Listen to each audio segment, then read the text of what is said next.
Let's get started. Oh, okay, go ahead. Okay, this is the December 11, 2020 meeting of the Town of Niskayuna Complete Streets Committee. Welcome to our members and welcome to any town residents that are watching us today or watching us a little bit later on. Let me quickly do the roll call of our members. Mr. Hogenkamp has not joined us just yet, but we hope to see him. Carla, you're here. Good morning, Carla. Lauren Brown, not yet, but we hope to see her. And Paulina, good morning, Paulina. Tess Healy, I don't see, is Tess with us yet or not? On the way, hopefully. Jim Levy, I see Jay here, so I'm assuming Jim Levy is there. Good morning, Jim. Good morning, Dart Strayer. Good morning to myself. Pete, Rebecca, the next time you run into the highway superintendent, Laura, you have to extend another invitation to Pete. Let him know that we miss having him here and that we want the highway department to have a seat at the table so they hear our either our genius or our awkward claims firsthand. Laura is here. Good morning to Clark. And Clark, we're glad you're wired so we can hear you. Good morning, Jean. And I don't see Linda Schicchetti. Maybe Linda and Jean take turns joining us, but Linda Schicchetti not here. So good morning, everyone. And Laura, we have some minutes that will be coming in January, right? That you've had an intern working on those. So we'll get a chance to see minutes from some of our earlier meetings. And one other thought I would add, Jim Levy recommended to me that, I mean, sometimes it takes a little while to get the minutes. And he suggested a bullet points of 4 or 5 items. It would be action items that follow our meeting, so that we'd send those out maybe 1 or 2 days after the meeting. So the members are refreshed on what we decided would be action items. And if someone wasn't able to join us, they would know what those were. So we're going to try to do that, which would be half a page or whatever, bullet points that would be action items the committee has agreed to work on in the weeks ahead. Okay, old business. Any old business, Laura, that we want to attend to, or? I didn't really put old business in there because we have so many discussion items. It kind of overlaps, but I basically could put everything under discussion items today. Okay. I hope everyone got the 2021 meeting dates that Laura sent out to us. They look like they're consistent with what we've done before, just the last Friday of the month. And with December being December the 10th, so that takes care of November and December. But anyway, the proposed dates are sent out for the committee to have and save. And well, if those are approved, we'll have to put those on our website too, Laura, so the public can know when we're getting ready to meet.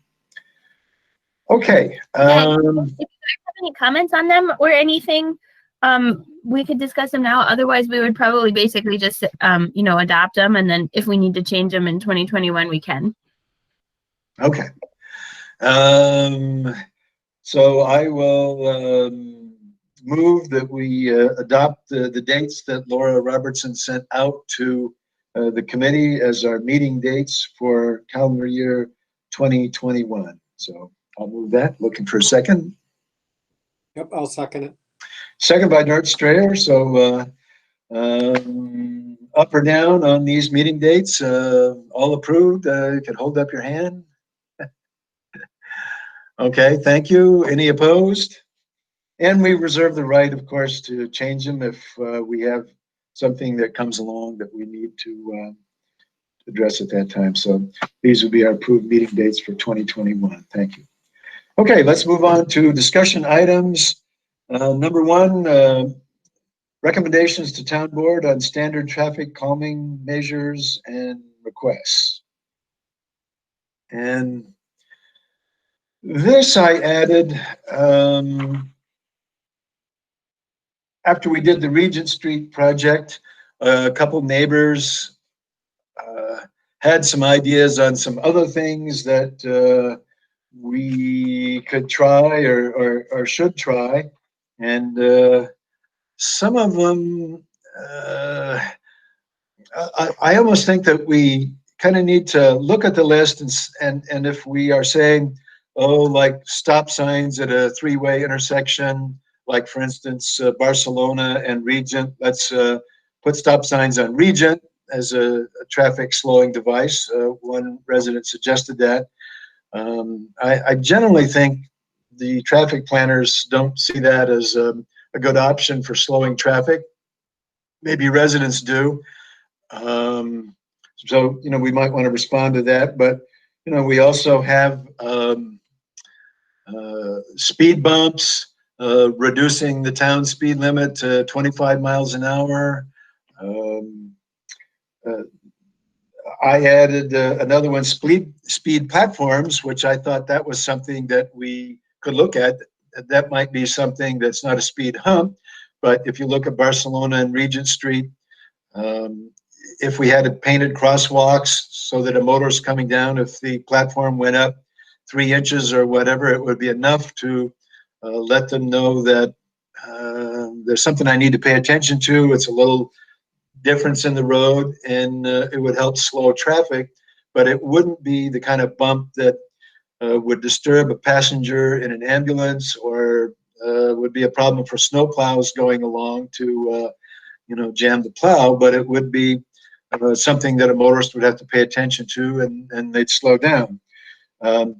Also on the webinar that CDTA and Planning for Places, Jim Levy's group did, they had a gentleman, Jeremy Smith from Waterville, who said that they did some bump outs, and we kind of had a little bit of a bump out with the tires and the cones at Barcelona and Regent Street, but they said that they had put bump outs in and had collected some traffic data before and after, and did find that the curb extensions or at an intersection did reduce traffic. And so I think we'd want to, maybe take a look at that as some things that our highway department would consider. And I did add a median with street trees. So I guess I would, to help our planning board and ourselves and residents, if we had a little list of here are 4 or 5 things that we think the research on traffic calming supports that communities can use as a traffic calming device, that we would look at that research, we'd have it, we'd say that the existing research suggests that this does work as a traffic calming device. And then, we look at some of the other things on the list, which is maybe speed bumps or more stop signs, we certainly all agree that, if the town decides to place a patrol officer out near an intersection and write tickets, that does have some effect. I think it might be temporary, but I guess we know that we only have so many officers on each shift in the town. They can only do so much. And so that may or may not be that helpful in reducing speed. But in other words, we'd have a list so that if we get asked by a resident, well, why don't you do that? Why don't you do that? We would have done the research and we could share that with the planning board, the town board, and residents. And we wouldn't be in a situation where we either said no or yes to something and a resident goes out and looks on the internet at the research that's out there and says, gee, as I read the research, this looks like it could work, so let's try that. And anyway, was kind of my thought on some recommendations or some traffic calming. And I know that when you look at surveys of kind of what residents want, speed is always an issue, speed on streets. And I also think that, and traffic calming is important, that it's hard to do counts now of speed on roads or volume on roads with the pandemic.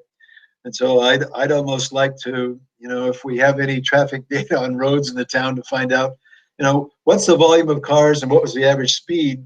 before the pandemic, so that, you know, we could take a look at, say, Regent Street, you know, even if there was a survey that was 5 years ago, what's the volume of cars on that street? And what's the average speed?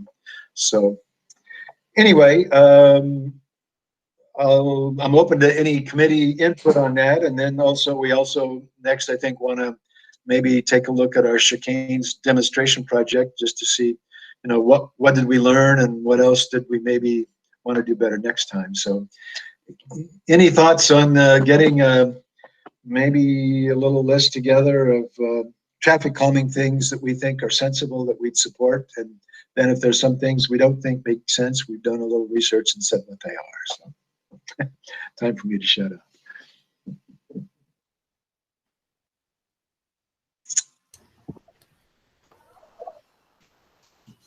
So Bill, this is Jim. I like Bill, the I idea. think that's a good idea.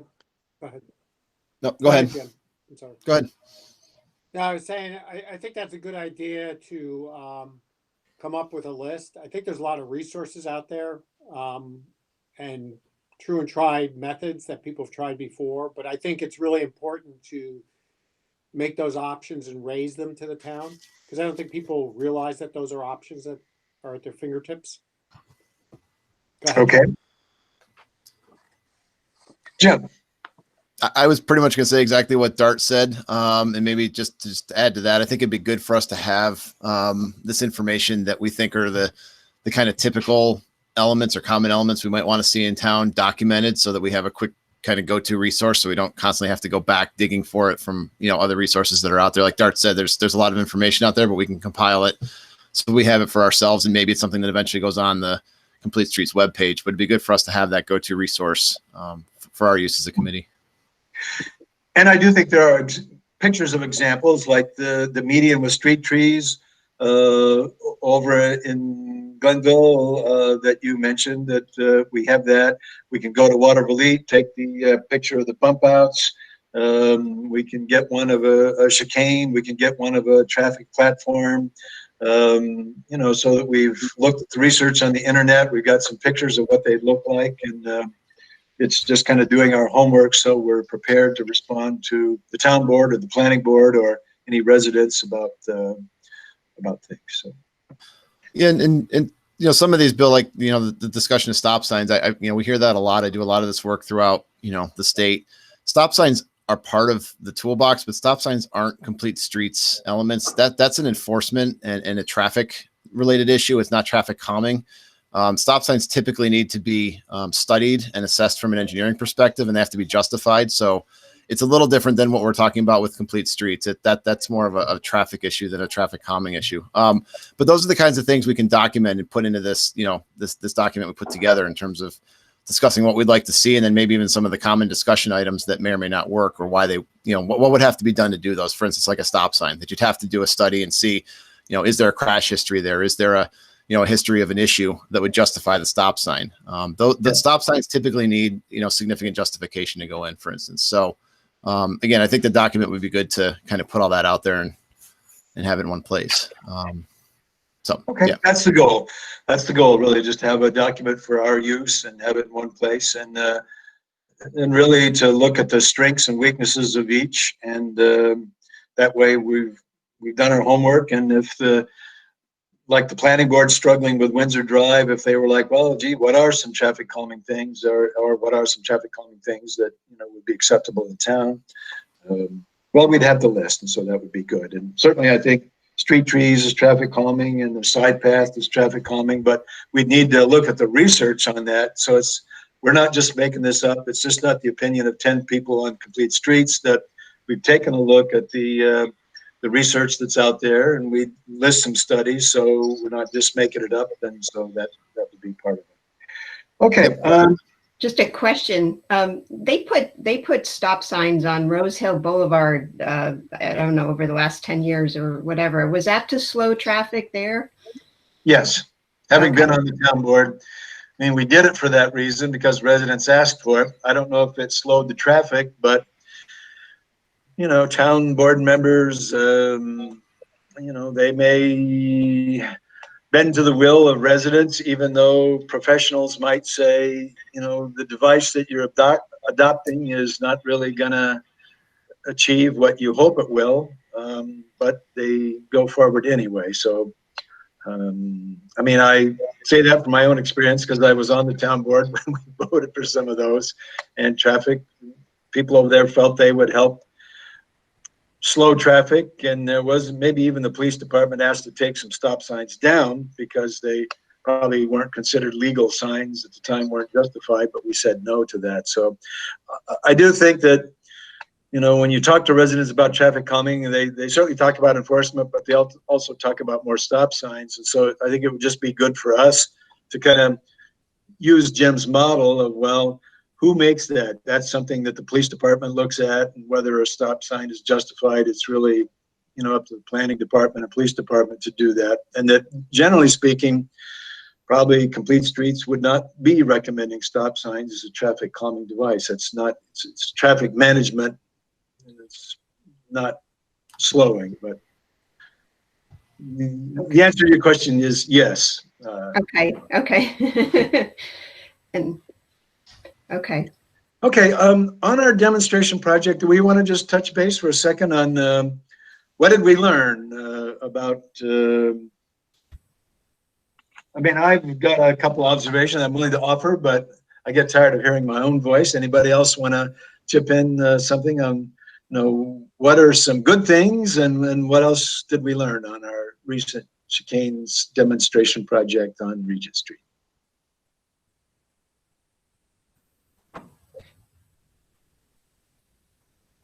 Anyone? Paulina, how about you start us off? What are some positives of our demonstration project? Positives that came out of it are that people are curious about extending the sidewalk further down Regent Street. I think we learned that we need to talk to the neighbors and explain the project first. Okay. And get a little more consent, I guess, or agreement with the community, or at least explain the project a little bit more before we move So forward. certainly getting the fire department on. And what do you think about a door-to-door? Is that something, if we're doing a 1 block or 2 block project, that, you know, we did have one resident to say that, I mean, they appreciated getting the mailing, but maybe before we do it, if we did a door-to-door so residents could ask a question about it, or if they had a concern. I mean, I don't know. It's another thought. It's a little more work for us, but it might save some headache down the road. Seems like it would be a good thing to do, at least just to answer questions and explain the project a little bit more. My concern was that if people were really negative about it, that they could have shut it down ahead of time. I wasn't sure if that was a possibility, but I don't know. What are your other thoughts on that? Well, I think we learned that we needed positives. We did hear from residents that they're concerned about speed on the road, so they appreciated that there was a town committee that was trying to do something to identify a traffic calming thing, because they did say, hey, people go too fast. And I think if you talk to residents on any road in this unit, they'd say people drive too fast. And, you know, that's kind of why I was hoping we had some earlier data on any road on, well, what was the volume of cars on this road and what's the average speed? It's hard to judge with the pandemic now, but if we just put the counter out there now to get counts, we'd be able to do it before or after. And so we could respond with data to the claim by residents that, you know, people are going faster on our road. I do think we got questions on the sharrows, which was a good thing. People wanted to know what they were and what their purpose was. That we said sharrows are a device that alerts motorists and bikers and pedestrians to, you know, to share the road, to expect that you're going to see pedestrians and bikers, and our town complete streets map, or as Jim Levy would say, our non-motorized connectivity plan. We do identify Regent Street as kind of a conduit for people to move on. And so, but we would need for chicanes, we learned that we need a road that's wide enough to do it, that even when we put the chicanes on, that the road narrowed down to where the fire department said the road doesn't meet code, I guess now with your chicane. So if you're doing a project, you got to make sure that this is an example of something that might be permanent. Permanent chicane would still have to have enough space for emergency vehicles and fire vehicles to get in, and it still have to be wide enough. I think we learned that the chicanes could have been spaced further apart on the street so that as a walker, they were fairly close, but as a motorist, I mean, they could be further apart because you kind of have the zigzag effect, and that's what you want to slow cars down. So, I mean, it's possible we would have had a chicane on one block, and then you go to the next block and you zig to the other side. We learned that we need to talk to the fire department, maybe door to door. We also want to make sure that residents can use the road, in front of their home, that we don't block a driveway or whatever. And then, another thing I thought was if we had the worksheet that we talked about on traffic calming options, that our committee wouldn't get caught short on, gee, have you really done the research that shows that this works? That we would have done the research ahead of time. So someone from the fire department wouldn't say, go out and do some research on the internet and say, wait a minute, your road is too narrow. We would have done that research work ourselves, so that we start from ideas that, the planning research says would work, and we want to do a demonstration project in the hopes that maybe residents would be okay with it, and the town board might be okay to use it to do some permanent things as examples of traffic calming. And once it works, you put in the speed platform, it works, then I think residents all over town would be, hey, if this works to calm traffic, then I want one on my block too, that it will spread on its own. So, Bill, just to add on to two of those things, I did talk to an engineering company kind of mid or right when we were taking down our demonstration project, and I did say that they had the capability to model that at very low cost, just like if we wanted to do a complete street treatment on a road, they have a pretty easy way of just kind of plugging the road in driveways, aerial, whatever, into a system that can model it very quickly for us. So it may just be like a matter of like, if we identify somewhere that we want, like we send out our survey and this particular block wants to see a treatment, we can actually just for very low cost, just have a kind of pre-engineered ahead of setting up any of the structures. Yeah, that's a great idea. That's a great idea. And certainly if you got it pre-engineered, you've got something to share with the police department, the fire department, the town board, the residents, to say this is what we're going to try and this is what it would look like. And I think that's a terrific idea, and we should take them up on it. Yeah, and I mean, it could be low cost, or we may be able to just get an engineering firm to donate that, so that their name can be on the notification or whatever. And Plus, then I don't know whoever did those painted tires, but they were a big hit. I hope we saved them somewhere. I like them too. So not everybody did though. I'm grateful to Laura Robertson for finding a space to store them. So that's. And then the other thing that I think that I may have mentioned this a long time ago. I sort of forgot it myself when I was talking to our engineer a couple of days ago, is that when we removed the crossing for the pedestrian grant from Kelt's Farm, because the developer is paying for that and has done his own engineering on what the site distances are and will install that for us, we basically, and our paving budget went a little bit over budget, so that was fine. But he's been working on a Share treatment application document for us, so that we have standards for Sharos when we can use them, and a map of putting them, which you don't have to do, but they're figuring out where to put them based on this common treatment plan that could be used anywhere throughout the town, from Town Hall to St. Joseph's. Good. So they're doing a Share treatment from map from Town Hall to St. Joseph's, and then they're giving us a common Share treatment plan document that we can use as best practice. Does that mean that we might consider repainting the Sharos on Orchard Park Drive? Well, where we put them probably will end up being like, I don't know, maybe. I mean, if they're going to do this design, then all we'd have to do is use their design and go out and repaint them. And That way we have an example in town where residents could drive on a road where there are sharrows. And, you know, the folks on Orchard Park had it for a third of the street or so and didn't object. So, you know, that's... They didn't object at all. I didn't hear a single complaint about it, and a couple people did like it. So good. That's another great idea. I'm in Swarthmore, PA right now, right outside of Philadelphia, and they actually have a complete streets program here. And I've seen a lot of examples of like sharrows and flashing stoplights, and they have sidewalks because it's an older community, but you see the problems with that because you trip over the blocks and everything. That's but they have a lot of wide shoulders as well. So I'll have to take some pictures. Yes, take some pictures, Carla, please. Laura, does the town have speed counters or traffic counters, or do you always bid that out to consultants and contractors? we have traffic counters, and the police was actually willing to put the speed, like the little strips, that you run over in the road for us during the demonstration project. The timing just didn't work out, but they were willing to do that for us and help us with it. Okay, that's good to know.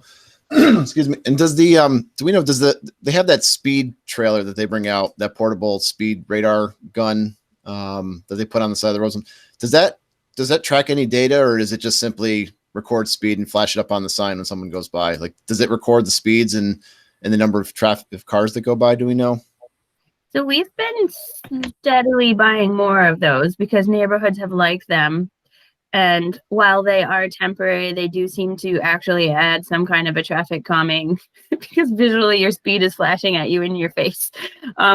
But definitely the first one that we've had that kind of has a bump out trailer at the bottom collects.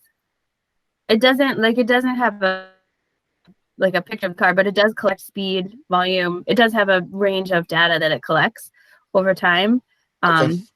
It's not just like a point in time. It does collect every car that drives by it, not in pictures, but in data. Right. Yeah, no, that's great to know, because I see those, all over town, and it's good to know that data is being collected, because that's something we can use. If it just has volumes and speeds, I mean, that's really good information for us, as we move forward. It does, because that's actually part of the reason we put it on Windsor. We wanted to see, and they sent me the data for Windsor for a whole entire month, but it's been on Windsor for a while. And I think I looked at the second or third month that had been on Windsor. And so there was actually very low speeds, but the police said that that's partly because once it's there, it does start slowing people down. They're used to it, So I didn't actually look at what the speeds were.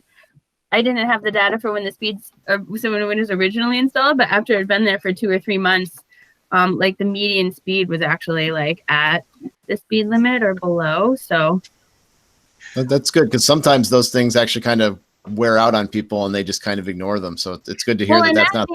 I think like it probably has some kind of a window, right? When you first put it in, it starts to slow people down, and it may work for a little while, but then they may get more used to it, which is why they're movable. So you move them around, and then they kind of, it's just like enforcement. If you put a policeman there, he's, you're going to have slow speeds for a while, but he has to go somewhere else. And then, which is why you really want to work on physically changing the corridor. But they definitely collect data, or at least the original one is. We have like 4 now, and I'm not sure if the 3 newer ones do that, but one of them definitely does. So Laura, can I ask, does the PD record on paper somewhere the results? And as they put it on a road, do they record the volume and the average speed and save it? And then when they move the machine, so that data is retained by the PD somewhere, so they might have data for 100 roads or something like that in town? Or once they move it, do they just wipe it clean and that's it? So I have not seen the system. Deputy Chief Stevens helps me with it a lot. He's very, very helpful about it and definitely understands how it works. But my just kind of, it seems to me like it's all like in the cloud. So I don't think they wipe it out. I think they pull reports for whatever they want.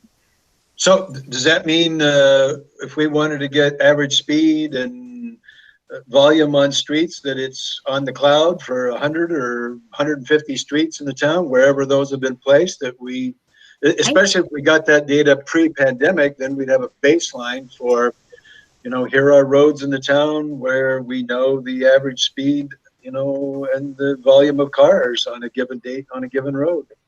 I think so. I can ask him about that. I'll ask him. I did Please, email I'd like- the police department about this because there was one on Regent Street back in July, but I never heard back from anybody. Is that who you would contact about it? I asked them about the Regent one. What did they tell me about that? I did, because you brought that up before, and I was asking them if we could compare the data from when it was on Regent Street with our demonstration project. I can't remember what they said. There was something funny about the Regent one. I'd have to go look at my email chain. Okay. Well, I think we should find out, and I'd say if they've got data for 100 streets, if it's just a matter of asking for a printout, let's get that, because we would have that as a baseline for stuff that we want to do, and it would help us pick streets that we might want to do a demonstration project, or we can respond to residents, their concerns based on real data, and I just think that would be a terrific resource. And if it's just a matter of requesting a paper printout off of something that's on the cloud, I just think we should do that. Or how to pick a street that, has the most issues, and then maybe do the research on that street to figure out which of the traffic calming measures that are researched would be applicable for that street. Yeah. If we narrow it down based on this information, and then maybe current information, if we were to do a request a new monitoring device placed there, so we get current updated information depending on how old that is. And I think with the pandemic is kind of a factor that affects everything, that if you had counts before the pandemic, now we're in the pandemic where there's more people working from home and fewer people driving their kids to school and stuff, that probably for a lot of streets, the volume of cars has gone down, and maybe even the average speed. And so our comparison period will almost be, well, okay, most people now have the vaccine and we're getting closer to returning to where we were before. Then we do traffic calming things, and we'd have kind of pre and post data to use. And I know now that if you compared pandemic levels of traffic to what might happen 2 years from now, people would say, gee, the volume of cars has tripled and we need something. But traffic on a street a year or 2 years from now, if we get back to more normal ways, we'd want to compare that to a baseline that was pre-pandemic to see, is this project helping to slow traffic compared to where it was before? So, is a project like this like something that this seems like a really big project, to pick a street, do this kind of research, figure out what traffic calming measures would work, and then propose it to the town. Is this, what kind of timeline is involved in this, or what kind of budget is involved in this? Is this something that is put on the 2021 agenda that we slot a certain amount of time or a subcommittee to do and then propose to the town? Or do we have a budget for something like this? Or is this just something that... Well, I think we learned from this one right here. We haven't done that many. We've done the 2 bike rodeos, and then our chicane project on Regent was a learning experience for us that I think Tess did a great job on doing the budget. We learned some things about some steps we need to do. Again, next time, I think that Laura said we have an engineering company that would maybe do a model design.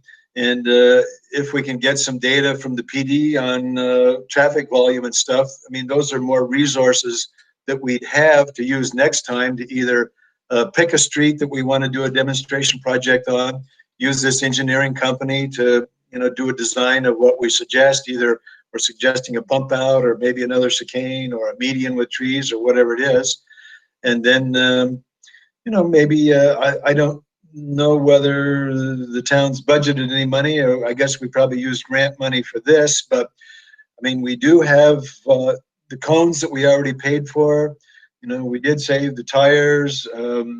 So it's possible that the expense would not be that big. And I don't know whether maybe Laura could say she's got some money in her budget somewhere to do this, or we could get another grant, or really the cost isn't that much and we've already got some of the things we might need to do it. So, I mean, I think we learned a lot from the last one, and we could use that on a future project. So anything to add, Laura, to Paulina's question?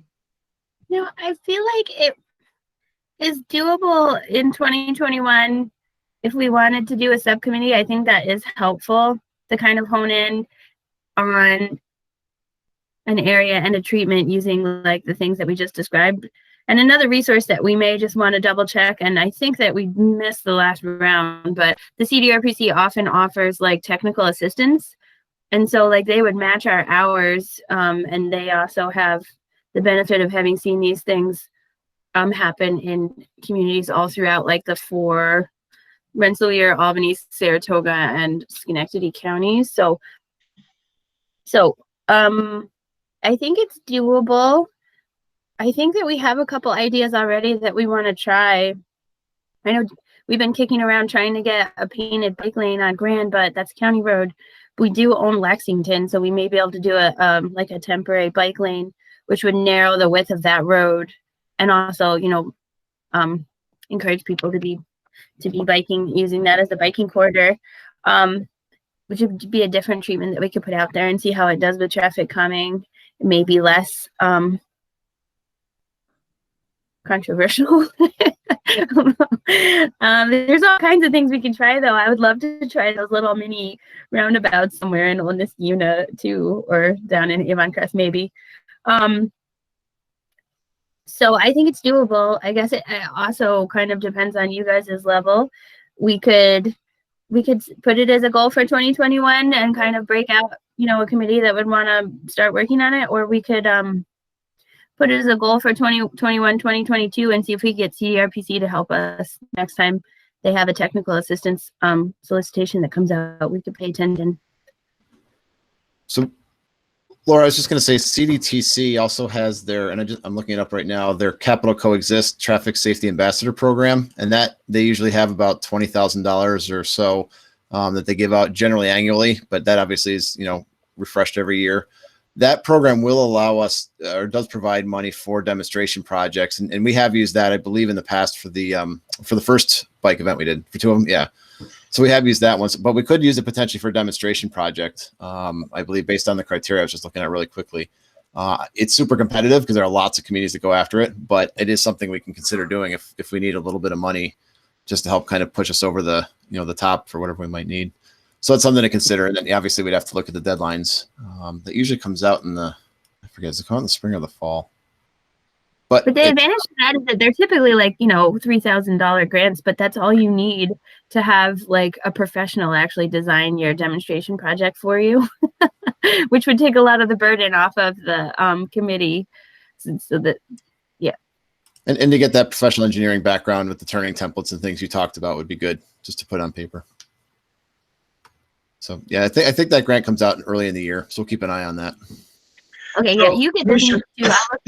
But if anybody sees it, tell me, because maybe we should do that this year. That might make more sense than the.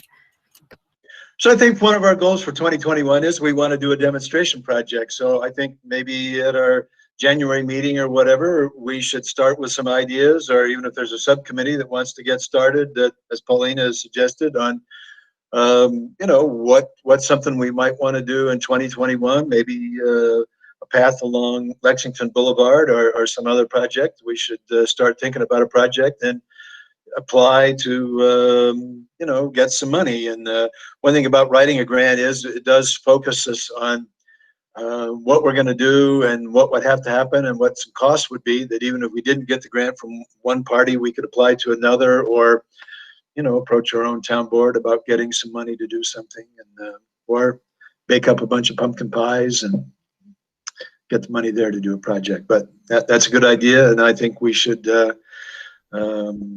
make that a goal, and, folks that are interested in working on a demonstration project in 2021, we should get that subcommittee going. So.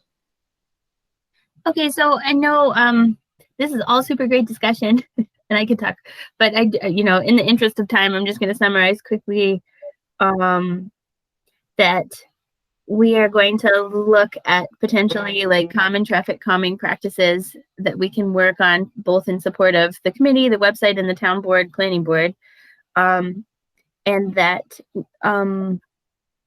we have really had good discussion about our demonstration project and lessons learned, and that's going to be really good moving forward. And so we can set aside in 2021 a goal is to do another demonstration project and look at getting the capital coexist grant to help us do that, so that we can have some more professional help during this time. Bill, do you want to just quickly kind of go through a couple of the other items, because I know that the procedure, Paulina Menzo, part of our chicane project, learned from her residents that there is interest on a sidewalk from Knott Street to Almeria. We saw that from Almeria down to Story Avenue, there's an asphalt sidewalk on either side, and then really from Regent and Story going east, there's an asphalt sidewalk on one, or I think both sides of Story Avenue, getting up to Van Antwerp Middle School, and actually with a crosswalk, you can get over to Hillside Elementary. And Regent is an artery on our non-motorized connectivity map, and if we get a push-button crosswalk at Regent, which we hope we're going to get, that either a concrete sidewalk that would go from Knott to Almeria would be a good idea. I walked Regent and I saw really there are not tree impediments to doing that. So the question that I sent along to Laura really is, which I think she talked about in Highway Committee, and I'll let her report on that, is if residents on a street want a sidewalk, the same issue we've had with Cornelius. We have Kim Haleko, who lives on Cornelius, interested in a sidewalk, that we've talked there about a sidewalk on the east side of Cornelius going from Ray to Hillside Elementary. That, if residents want a sidewalk, how does that work? Is it the town board would consider doing that work on its own right of way, on its own dime, use the highway department to do some grading and put in the stone, and then maybe hire a contractor to run the concrete? Or another option, which the city of Schenectady has used, and it's had some bumps, is to say, okay, residents, you live on this street. If you want a sidewalk, you'll have to form a sidewalk district and hire a contractor, build a sidewalk, and you'd get an assessment on your property taxes every year to pay for that sidewalk. And it's a way of doing it. It puts a little extra burden on residents, because maybe you've got a, I don't know, 700 or whatever, additional payment on your taxes for 10 years or whatever to pay for a sidewalk in front of your house. It's a good thing. You'd have to get 51% of the assessed valuation, 51% of the property, basically 51% of the people to agree to do it. Some will be opposed, but they'd be forced in if the other residents voted to do a sidewalk district. I think some residents would say on Cornelius or even on Regent, it's like, hey, this is a municipal good thing here. On Regent, it transports walkers to Van Antwerp Middle School and to the high school, and certainly on Cornelius would say transports a lot of walkers to Hillside. This is a community good that we're looking at, moving kids' walkability to schools. And so, why can't the town, as part of its transportation money, not pave one street and do these projects? So, and Laura, I guess you can tell us, I guess what the town board reflected was, well, let's try to get some grants, and maybe the town would say, we're willing to do 20% match with some town highway crew support or whatever, but it's up to you to try to get a grant.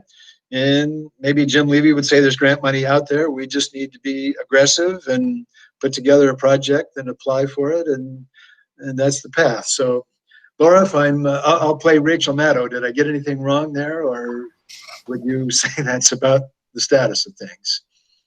Yeah, I think it would be hard right now to take money away from paving roads and put them to sidewalks. I don't think that it's bad to have that as a goal and move it forward over time, but I think that it's still kind of a step-by-step thing that we're working towards. But I think, as we're doing that and as we build community support for all the things that we're doing and momentum, because I really do hear a ton of good things about this committee. And I heard a ton of people really thank us for trying to slow cars down, whether that's the right treatment or not. People really care that we're trying and that we're working through all of these things.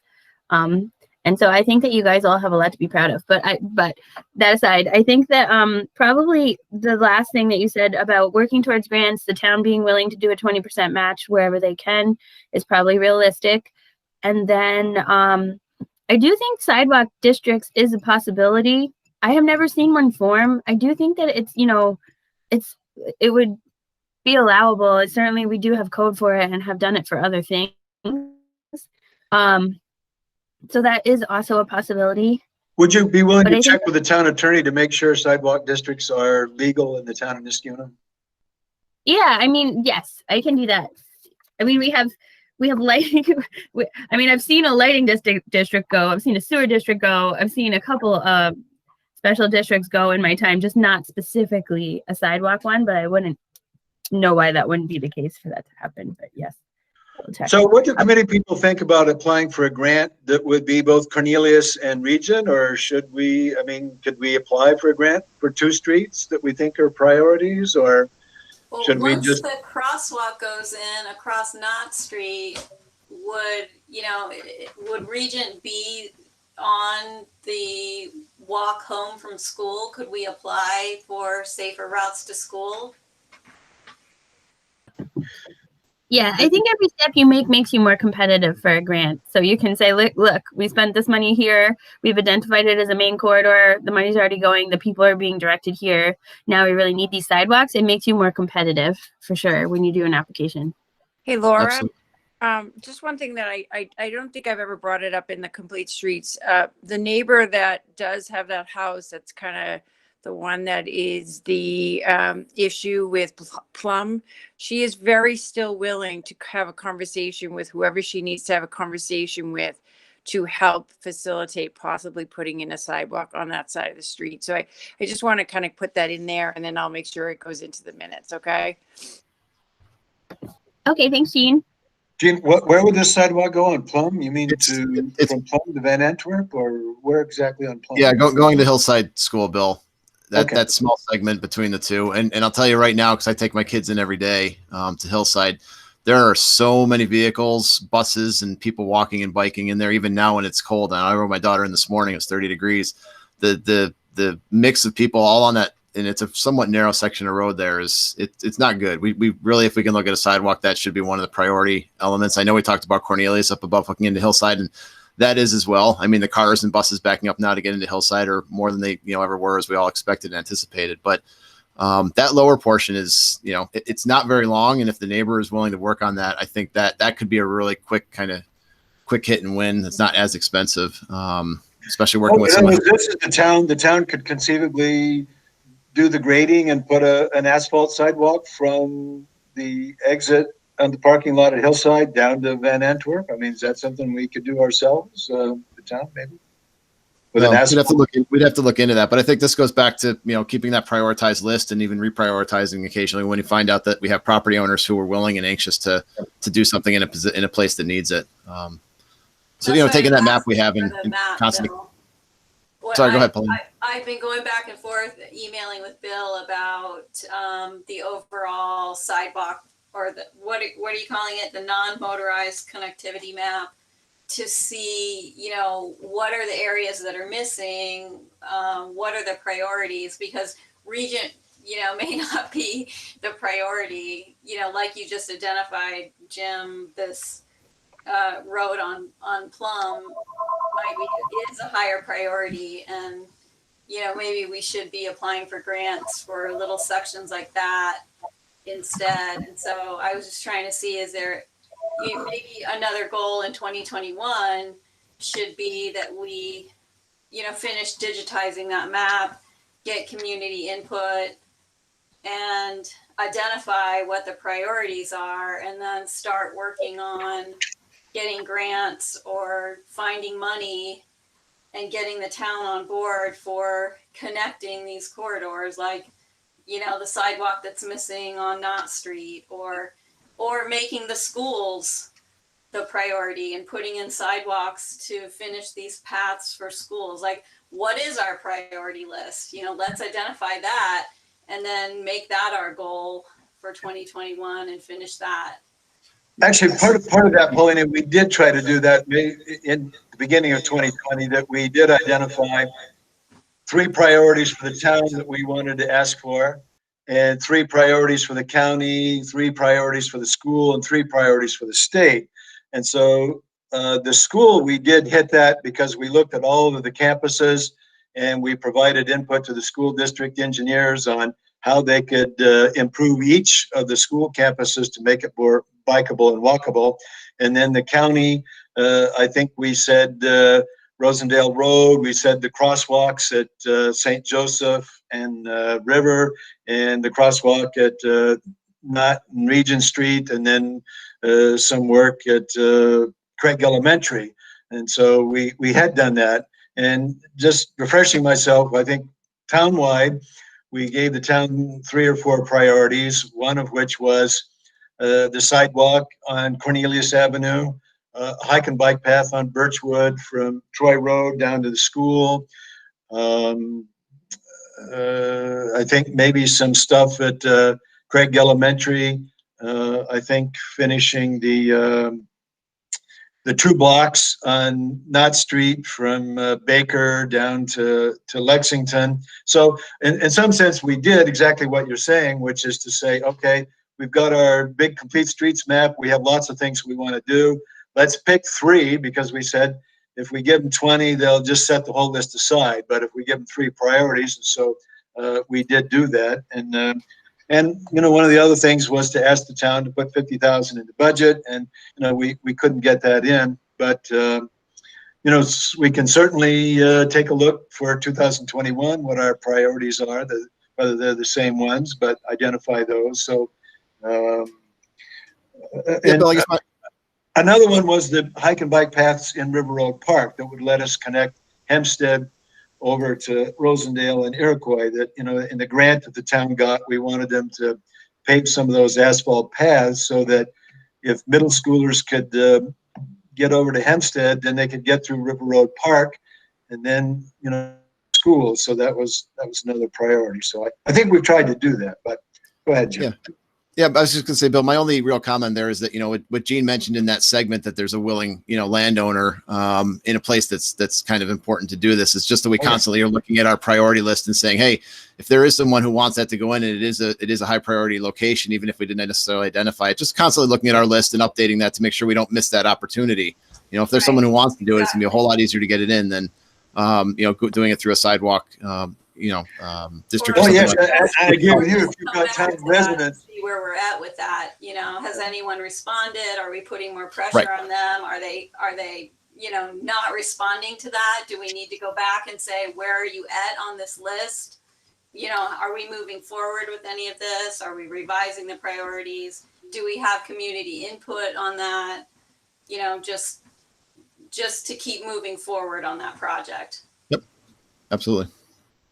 I have a question. As far as like the Plum Street sidewalk, does New York State provide funds to schools? Because we're going to go through this potential reorganization of the Niskuna School District. Is there like New York State funds for safety at schools, and could we tap into that? I don't know if there are or not. Do you know anything about that, Jim? Or not New York State, but you know, specifically for schools, and could we work with the school district on that?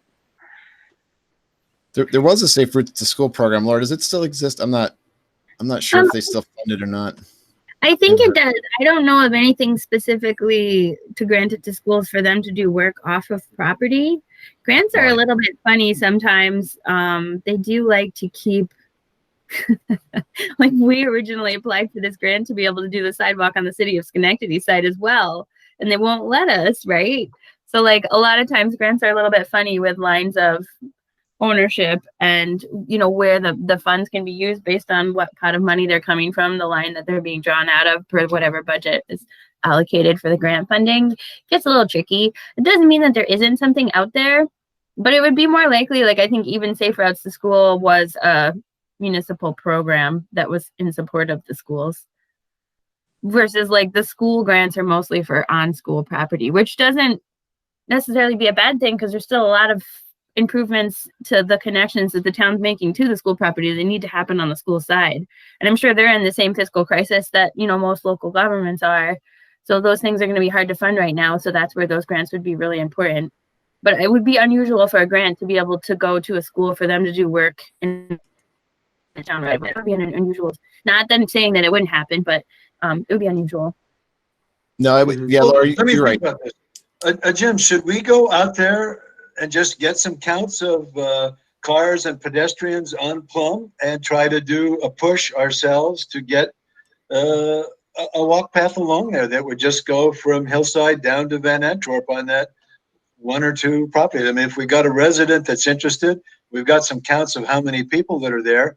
Let's get those, and you know, let's ask the town to respond to this. And I mean, my general answer is yes, but I think this is not the best time of year to do that because lots of people are driving now because it's so cold. The better times, Bill, we discussed with the other school counts is, you know, once it gets warmer and more people are walking and biking and you get back to the normal, you know, that normal time. I mean, there are a number of people who are still doing it, but it's definitely lower now than it was before, just because it's so cold. But yeah, in general, absolutely. And I did just confirm the Safe Routes to School program was not refunded in the federal program in MAP 21. So that doesn't exist per se, but that's where that money would have come from, Dart, that, you know, and the money wouldn't have gone to the school district, as Laura said, it would have gone to the municipality because the school district can't do anything off site. So it would have had to go to the town, and the town would have to do that in coordination with the school and the property owner. But that program, as it sits, doesn't exist right now. But there are others. Again, as Laura said, it's tricky. You've got it's kind of an art and a science to getting grants and making them fit and work. Yeah. okay, So, what I would like to do is I'm happy to offer just what were our priorities last year in terms of the school, the town, the county, the state, and we can revisit those. Maybe at our first meeting in January, we can say, do we want to drop one, or do we want to keep these, or do something else? And certainly we'll put that Plum Street on as a priority for 2021, and maybe we can put Regent Street on as well too. So that's a good suggestion. So I'll bring the priority letters from 2020 back to our January meeting. We can update them and potentially resend them based on, you know, all the information that we have. Because we talked about, like, literally we'll just send them every year. Which is fine. I actually think it's a great idea. At least they know. At least they know. So okay, moving on Rosendale Road. I've got to do a little bit more work on finishing the spreadsheet there of what the property owners are. And I know it was discussed in the last highway committee. Laura reported, gee, it's a county road, so it's good that Complete Streets is doing some of the background work, but it'll be up to the county to apply for grant money since it's a county road. But I do think that our next step is to identify residents that live on Rosendale Road that would be yeses for this. You know, to identify who they are, to finish the list of the properties and maybe what impediments are. And I'm willing to work on that. Number 4, the critical pedestrian connection grant update. Could you hit those quickly, Laura, for us? This would be the crosswalk at Knott and Dean, the crosswalk at River and St. Joseph, and the sidewalk connection on Knott Street, and anything else that we had on that grant. Yeah, so again, I am always amazed at how hard this committee is hardworking, because those counts were awesome. The engineering firm that we have on this grant, Weston and Sampson, was really impressed with them. They bundled them together and sent them to the county. I was actually on a teleconference call with Weston and Sampson yesterday, and they asked what the status was with the county review. And so I just pinged the county again with them. And if you guys haven't seen what the application was to the county, I mean, I can send it to you all again. It was really well done. And I really appreciate all your counts on that. So right now, all the counts are with the county to review. And the other thing that I had forgotten, which the engineer reminded me yesterday when I was teleconferencing with him, is again what I just spoke about, the Shero treatment.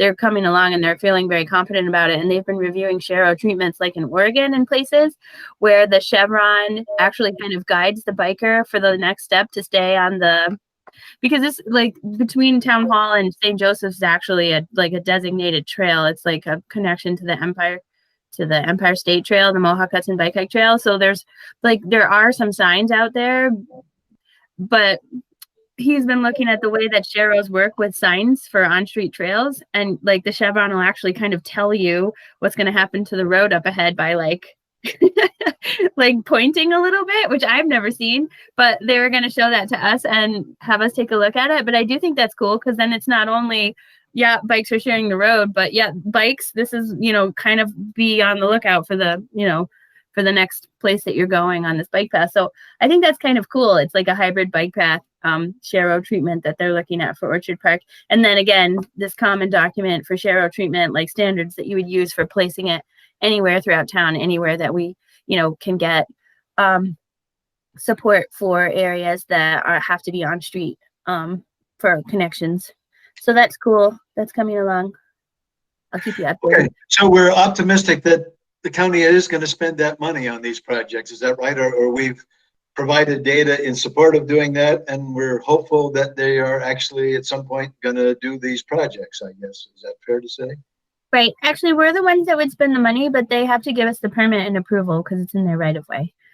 Okay. So right now, the step that we're taking is county approval for their right of way. Okay. Laura, please add those counts at River and at Knott to our accomplishments for 2020. We did those. Yeah, just quickly, we have two more items, a planning department update and the complete street survey. I'd like to do the survey first, and then, we'll have a little bit more open-ended time for Windsor and for the restaurant in the co-op block. The survey, I don't know if we're going to use the town's protocol, or my thought was when we discussed it is we have gotten into the winter months that we changed the questions to really look at a 6-month window, that we used the survey that we kind of had ready for a Google survey that, we'd say in the last 6 months or through December, about how many days a week have you gone for a walk in your neighborhood? 1, 2, 3, whatever. And, we just kind of cast the questions of looking at that 6-month window, and we try to collect that data. And then, we also had the wisdom of the cross in the region and the other crosswalks, so that, I guess if there are things we want to know from the Niskayuna public, I think we had about 10 questions, but we should revisit the questions. I suggest opening it to this window and not necessarily rely on the town system to do the counts. Let's get it done, basically. And if we have to use Google Docs and, tabulate the data ourselves, then that's what we should do. So that's my suggestion on that. And I don't know if anybody else has a thought. We worked hard on it, and, pretty soon it's going to be a foot of snow, and people will be asking, why are you asking me about walking in the neighborhood with a foot of snow on the ground? And so I just think we worked hard on a good questionnaire, and let's open the window to 6 months, July to December, and get it out there. So I'm open to any comments that other people have. Yeah, and I was talking about because we had said I think would be interesting to also add questions like, were you able to drive through the, the Regent treatment, in the fall? Yes or no, what did you think? And then also, would you be interested in having a demonstration project in front of your house? Because Jim had talked about adding that question, or did add that question to the survey. But unfortunately, those survey signs really were not out on Regent for very long, because we did take them down when we took all the infrastructure out. And we never actually email blasted the survey because because then we decided to sort of take it down. But I still think that it would be interesting to see if we do a townwide survey, if there were people who still noticed and didn't take the initial survey, because it would be relatively easy to have driven through that and not even notice that there was a sign with a QR code on it. And then also, Jim had said, and I think Paulina touched on this, and Bill, that it would be really helpful to know who would like to see a demonstration project. Because if we get a lot of responses, for everybody who lives on what's the street right across from the high school that's really small that starts with an R, whatever it is. Rankin Road. Rankin. If we get like, 10 responses from Rankin saying they want a demonstration project, well, it would be pretty clear that's a small block. The majority of them are in support of it. So like maybe that's a place that we would look at, right? I'm just saying. It would be harder to tell like if, a lot of people on Region said because Region's spread out, but it would be really interesting just to look at, where people would like to see a demonstration project and could roll all that together with, what priorities would you like to see the Complete Streets, Complete Streets Committee look at, and then we can look at what survey response priorities we get versus what priorities we have too, which should also be really interesting to kind of cross-check some of those things.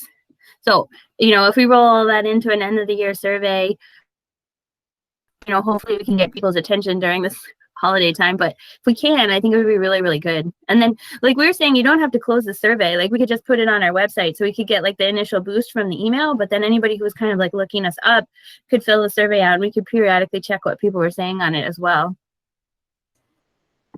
Yeah, all those Okay. answers would be timestamped, so we'd know what was kind of as the initial push and what might have come in a month later or whatever. So that'd be easy to decipher.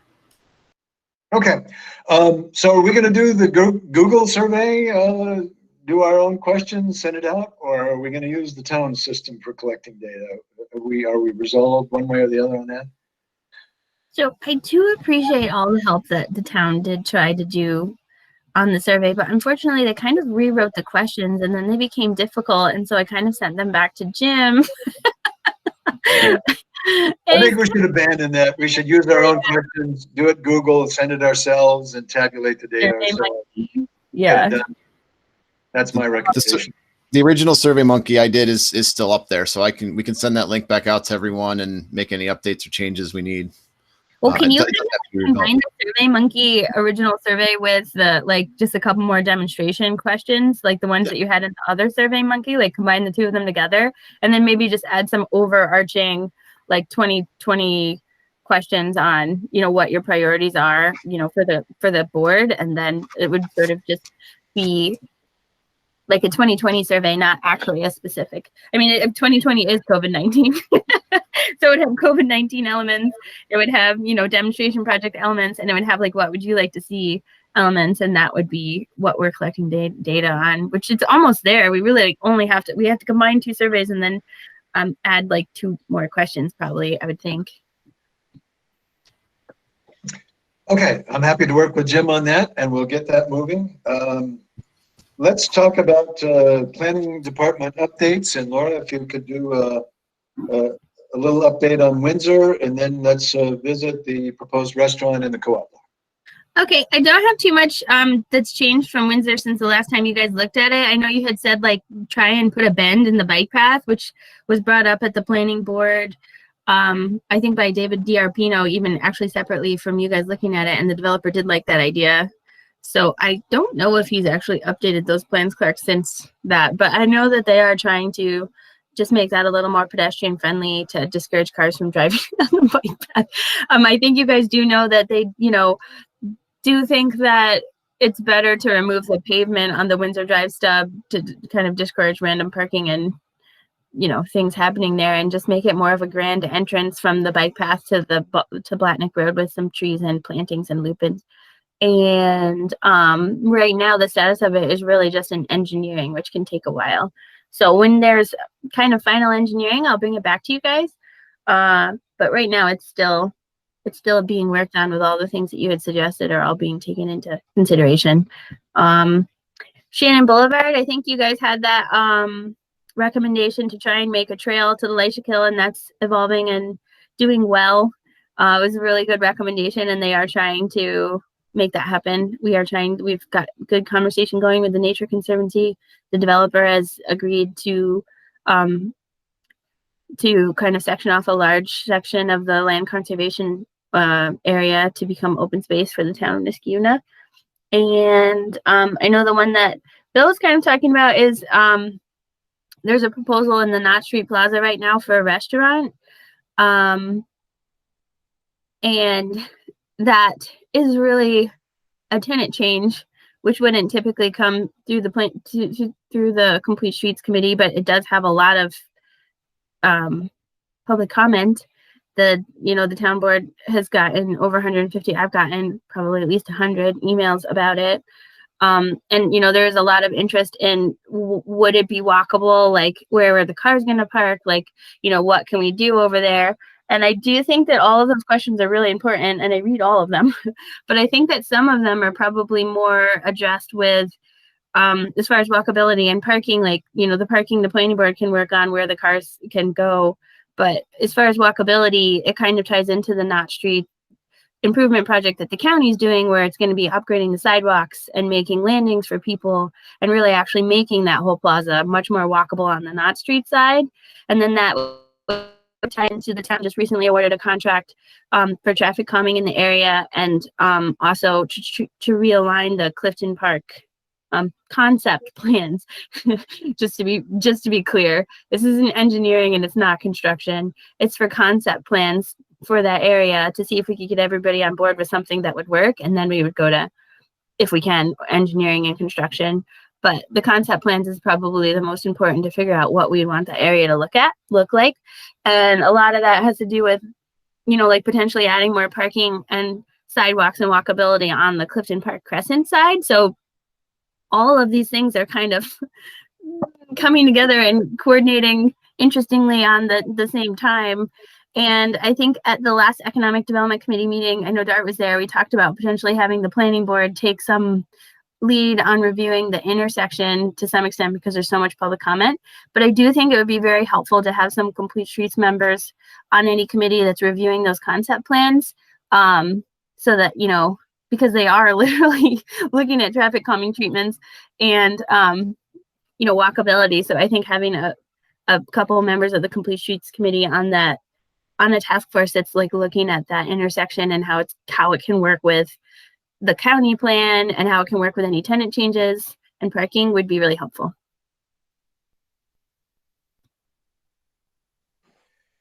Anybody who'd like to be on that committee? I'd volunteer myself, but I'm a built-in NIMBY, so I probably have to take a step back. But if someone else on the committee wants to be part of it, and I do think that we talked about 8-foot sidewalk on the co-op side, but really, if they're going to have an ice cream window, that having an 8-foot sidewalk on the Clifton Park Road is probably a good idea. Maybe a bike rack, maybe enough space for a couple of small tables. So if you buy an ice cream cone with your kids, that maybe you could set at a small table there, that it makes it a more kind of a pedestrian user friendly. And we actually have a little bit of space. We have such a wide road that we're trying to narrow Clifton Park Road down, that you could have a wide sidewalk and maybe a bike path or even a 10-foot sidewalk to move it out, so that people that come to the pharmacy to get their pickup, there's space for a line and to go there. And if the restaurant goes through and he sells soft serve ice cream or whatever in the summer, that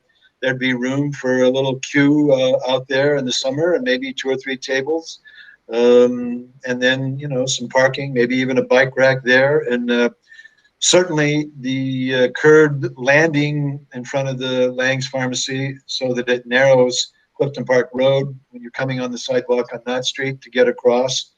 I think all those elements, including squaring up Crescent Road, and that think about kind of a comprehensive solution that hits everything that you want to do. And so I think we should have some input from this committee, and if there are members that want to step forward to offer some ideas, we should get them on. This is Jim. I'd be on that committee. I walk there regularly. I don't know if that's good or bad, but I would certainly volunteer. I have a vested interest in what happens there, as well as all the other elements that are being proposed for the co-op block. Okay. One is Jim. Anybody else? We need at least 2. I can. All right. Add Paulina. Do you know, Laura, at one point we had suggested that the sidewalk that was in front of those shops get wrapped around the side, and that would help sort of bump out the parking and narrow down the lane that came out from Crescent. And then we even suggested that there be like tables or green space sort of at the end, past Maurice Tailoring. Do you know if that was adopted in the latest revisions? So I did talk to the county about that. We've had several discussions where we even kind of drew some of these concepts out, right? Which is actually very similar to what the town just awarded an engineer to do. So I think it's very beneficial to have you guys on the committee. And the county wasn't opposed to that, and then this has been their rhetoric all along, that the money it's HIP funding, it's federal, it's very restricted to the corridor that has the safety issue.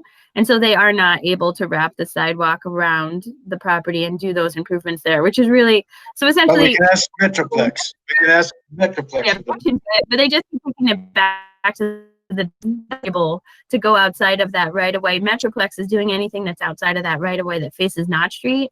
And so the town needs to come up with the concept plan. We may be able to get Metroplex on board as the county project unfolds, because I do actually think, I know there are people out there that disagree with me, but I think that once it's built, a lot of people are really going to like it.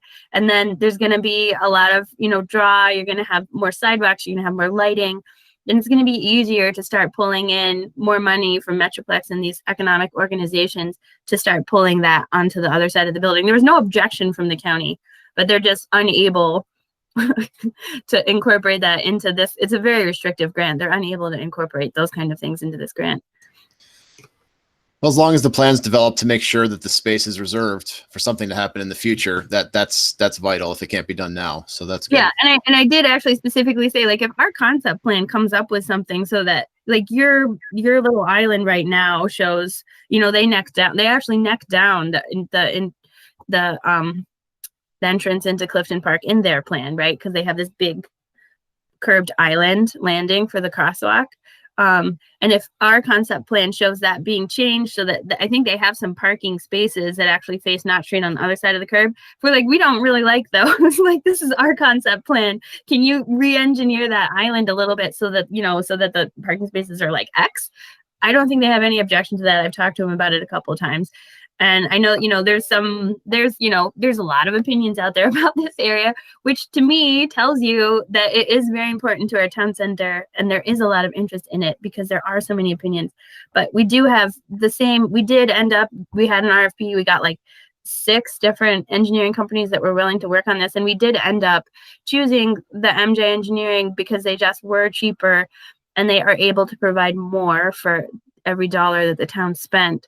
And the advantage to that is if they draw a concept plan that we're all excited about, very easy for them to take it to the Schenectady County concept, or actually drawings, and then, work through that. They have that bridge. So, yeah, I think they are willing to work with us on it. I have talked to them about that idea a couple of times. We just need to get going with the concept plans, which were awarded and are funded. So we're doing really good. Takes a little while, but it does go.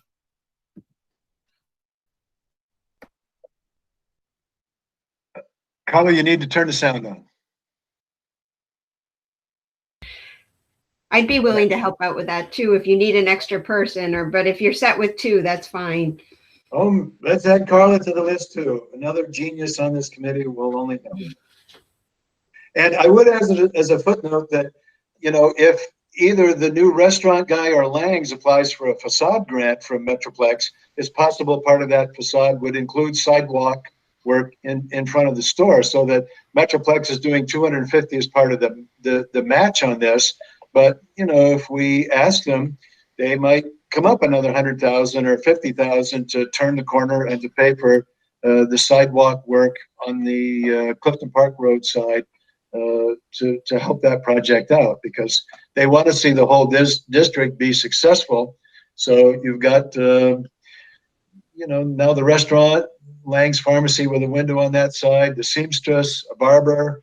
You do have 4 businesses over there. And so let's ask them. I mean, the worst that can happen is that they say no. I think they'll say yes, because they're already investing $250K.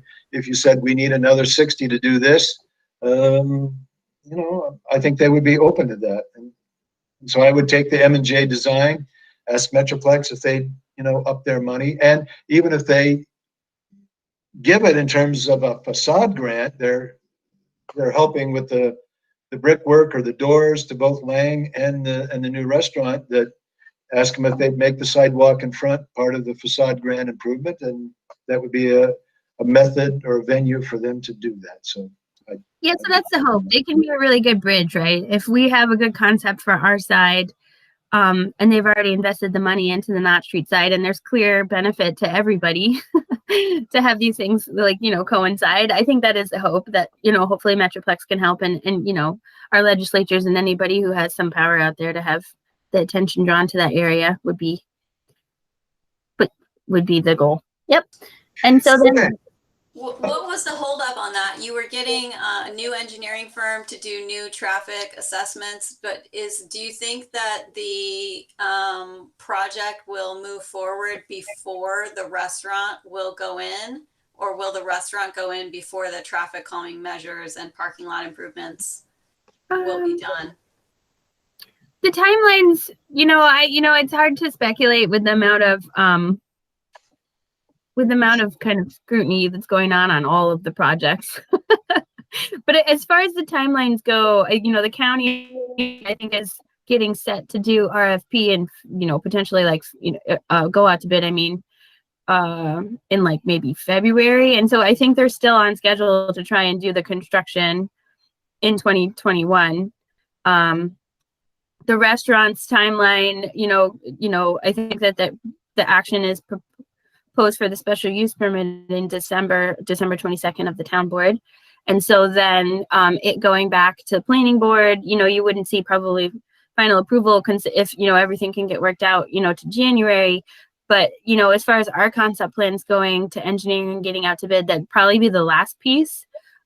So just by the way the timelines work out, things are going to be in flux for a long time. And to the extent that we can get them to work together is great.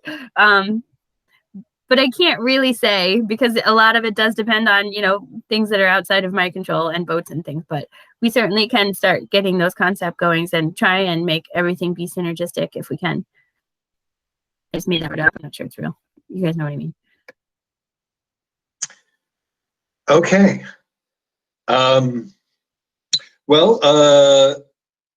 Anyone else have something that they want to recommend for today's meeting, or something that should be on our agenda for our January meeting, or anything else for today? I was curious what the results of this, did we get any feedback from the survey, the limited amount of time that it was up? From the demo? Do we have that saved, Laura? Do we have a recording of the Yes. input we got on the Regent Street chicane project? And are we going to write that up as a little report to the town board? Is that another? That was just the last thing that I was going to add. I think Jim did send out the link so anybody could actually see what the results of our survey are, or at least I have it. I don't know. I may have just just- sent it to you, Laura. I don't know if I sent it out. I don't have it. So you can send it to the committee. That'd be great. We could all look at it. Absolutely. And yeah, so And I do was we- thinking, and Bill and I we were just brainstorming a memo to the town board, on our accomplishments of 2020 and the things we learned from the demonstration project, so we can share with them, everything that we did, plus a couple things that we learned. So we were just brainstorming on that before, but the things the input we had for the school, the priority list we made, if we can get our survey out, our pedestrian counts, paving the bike path, working through these planning projects. I sent you guys out the training that Planning for Places does, because I don't think any of you guys, well, I'm sure you guys know Jim, but they're just amazing, and they do a lot of trainings throughout the state. So it was very cool to watch him do one for our own local kind of county area. But it's not just Jim. CDRPC regularly uses Niskayuna as an example community for working through complete streets. So that's very cool. I think we should put that in our memo to the town board. And then, things we learned from the chicane, we could provide them with some comments. Quickly, people definitely appreciated somebody getting out there and trying to slow cars down and working through things that are happening on their road. That was definitely something I heard over and over again. I think that came up in the survey. Definitely some people do not like them, which we thought might happen because they're different. Things we learned about materials and coordination, we can put all of that in there too, so that they understand that we really are being thoughtful about what we do and things that we can do better on our next demonstration project. So we can work through all of that. maybe Bill and I can just kind of make a draft between emailing, what we were brainstorming before the meeting, and then we could send it out to all of you guys for either probably, even though it's 2020, probably we would bring it back for the January meeting. So we can have in the January meeting, we would have updates to our priority list, our memo to the town board on what we accomplished in 2020, and then potentially just a couple goals. And then we could have all of that for our January meeting.